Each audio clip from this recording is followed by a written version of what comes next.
now, we Christmasing. 99.9 WEFM. WhatsApp us or call us at 457-9997.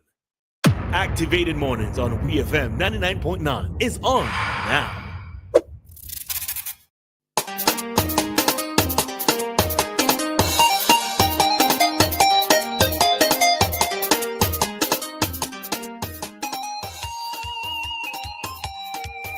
All right, time here in SVG, it is 7:47.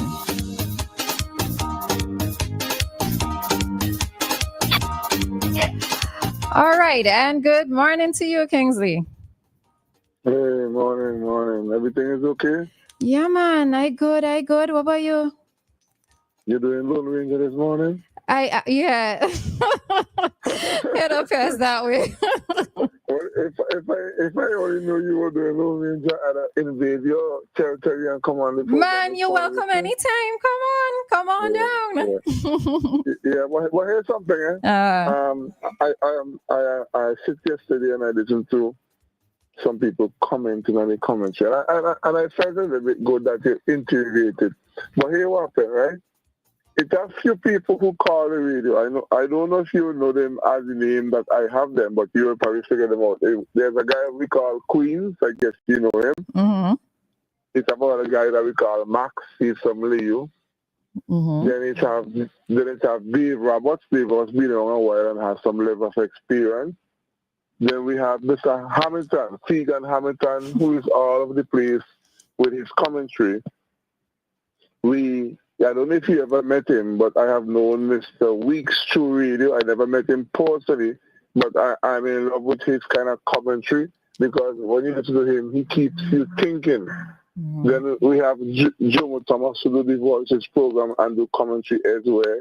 He is full of impartiality. Some people might not believe me, but he is impartial. Then we have Josh. Josh will call occasion and encourage you and encourage me to continue to speak. He brings some level of experience. Then it has Candyman, who is being paid to do what he's doing. And I look forward to hear all of the persons I mentioned. I'm not suggesting that the persons who call on this side I didn't mention that they don't do a good job, but I look forward to all of these persons because I never prophesied and everything, and my favorite subject in school was recess, right? So I am not one of these.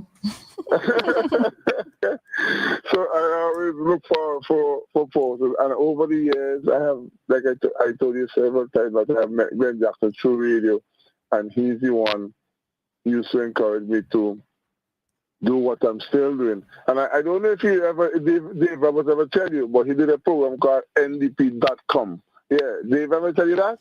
I know. A program called, well, you're getting a history this morning. So Dave he has some experience. Like I heard you said to him yesterday, he went on a road that you were disappointed. That's Dave for you. Dave have an obsession with the Prime Minister, and he's been talking about 23 years to see if he could get rid of Ralph alongside big and some people, but they only wasting their time.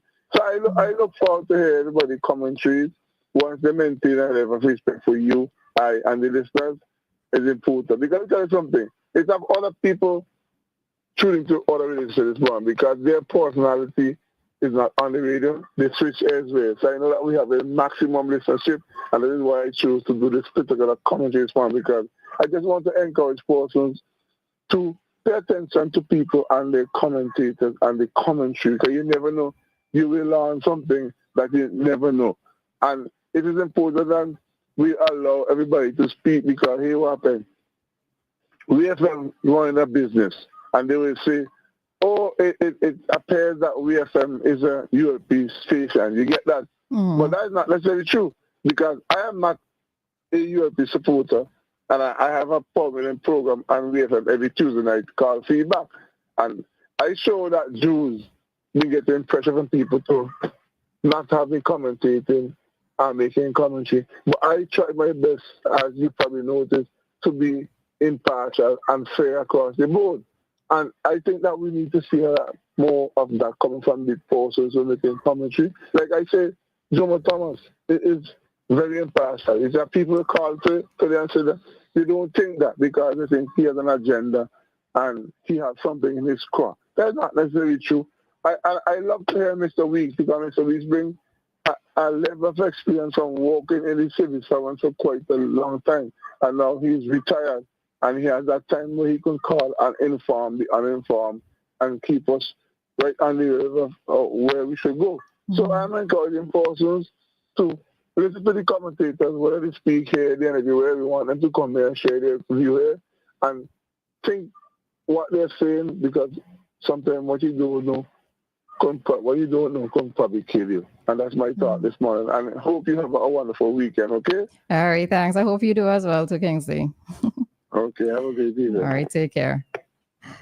All right, and that was our commentary with Kingsley.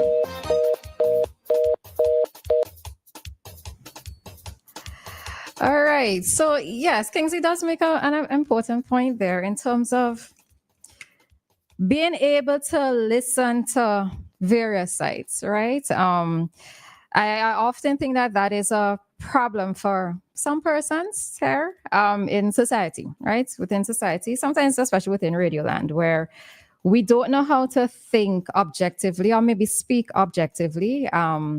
There are times when you think that in defending, you have to defend a wrong. No, yes, there are persons who are being paid to defend regardless, right? I won't call those names, but persons who are being paid to defend regardless. But I often cannot understand how every wrong, especially if you're taking a particular political side, how everything can be justified, all right, or made to seem as if it's correct. You know, oftentimes I wonder, are persons afraid to speak objectively, right?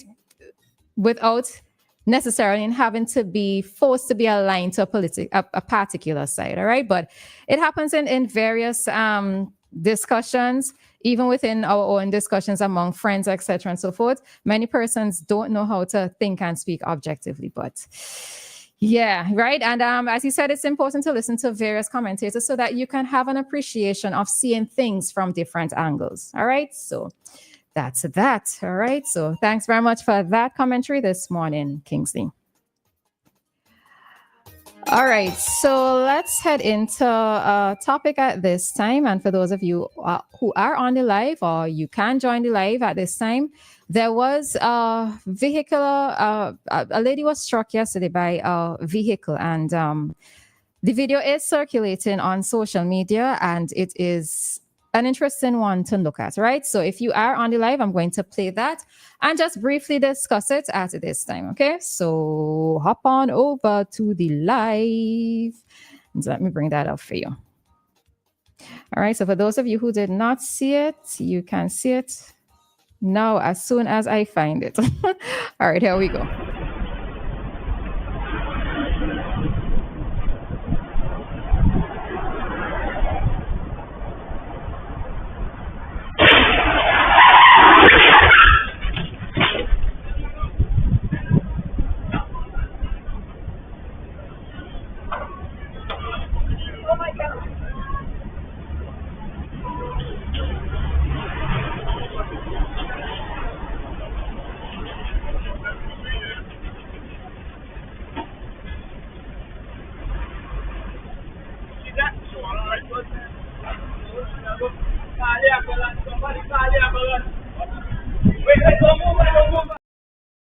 All right, so for those of you who are not on the live, what happened or what was shown there was a vehicle so initially a vehicle stopped and it was looking to turn into what possibly would have been a gap, right?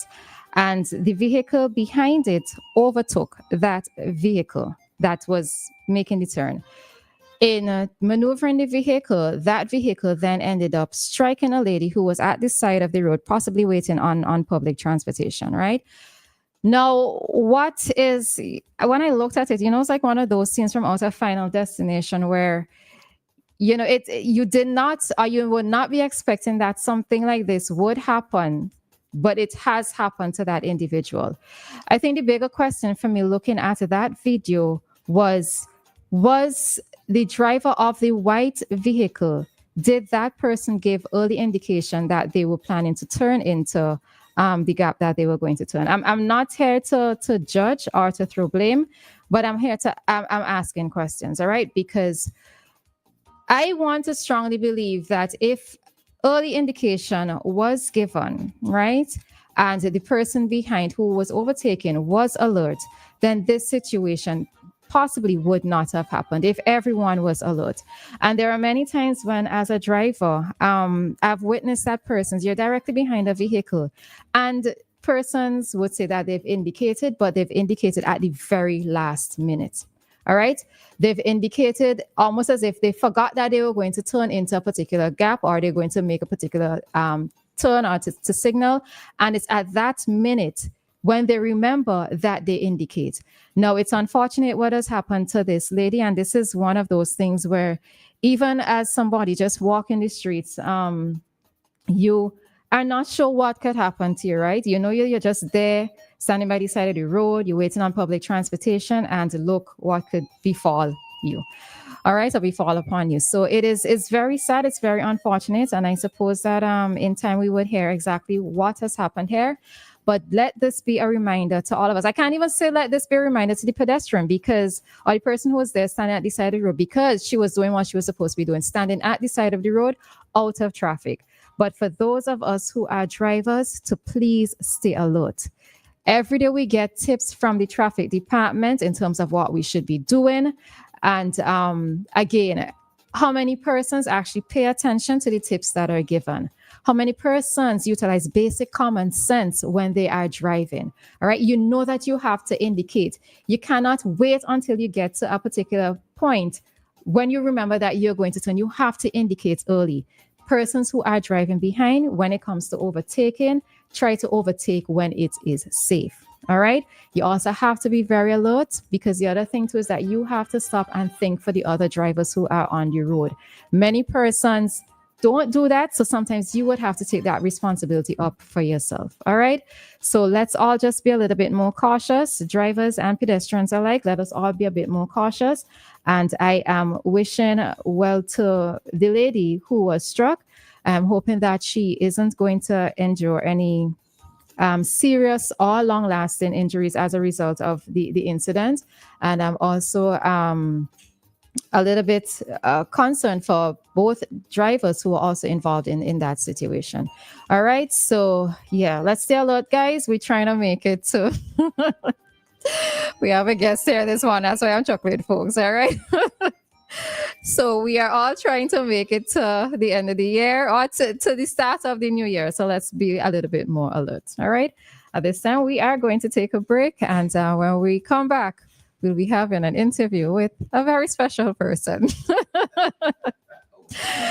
All right. So the time here at Vigie, it is 8 o'clock. And our time check came to you with the compliments of New Haven Funeral Home. Death is a fact of life. Even though death is a fact of life, that doesn't make it any